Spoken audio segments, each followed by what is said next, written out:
bilang lebih baik. Kenapa? Sebab asas pada bersuci menggunakan air. Wudu menggunakan air. Kita nak bersuci daripada hadas kecil, hadas besar pun menggunakan air. Saya kata nanti pada menggunakan air. Nak istinja, berstinja lagi pun menggunakan air. Kalau menggunakan batu. Berarti asas pada perbahasan yang air. Maka ulama menggunakan dengan bab air. Itu rasional. Ulama kita lewat kerja ada rasional. Cuma kita yang tak faham. Bila tak faham, kita segar. Alim ulama. Biasalah manusia angkut lima yang cakap. Dia busuk pada sesuatu yang dia faham. Baik.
Begitu hadis diceritakan, jadi sampai sama ulama kita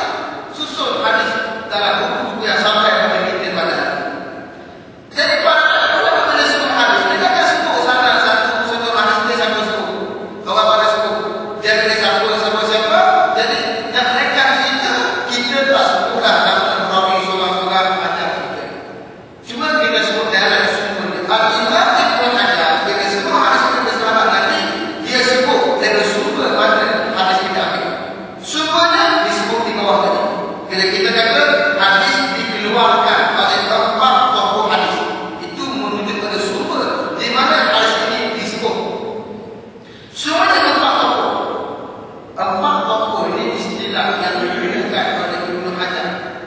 Empat tokoh merujuk kepada empat orang ulama yang masyhur dalam bidang hadis yang dipanggil ashabus sunan. Itu Sunan Tirmizi, Sunan Abi Dawud, Sunan Nasa'i dan Sunan Ibnu Majah. Empat. Tentang berbagai mengatakan di bawah saya, di bawah saya. Ibnu Hajar al-Asqalani dia menggunakan beberapa istilah. Bila dia sebut hadis semua dengan itu. Antara tersebut hadis ini dikeluarkan oleh tokoh yang tujuh. Tokoh yang tujuh merujuk tujuh orang ulama terkenal di bidang hadis yang mengumpulkan hadis. Pertama sekali merujuk pada Imam Ahmad, Ibnu Hanbal, ini yang awal.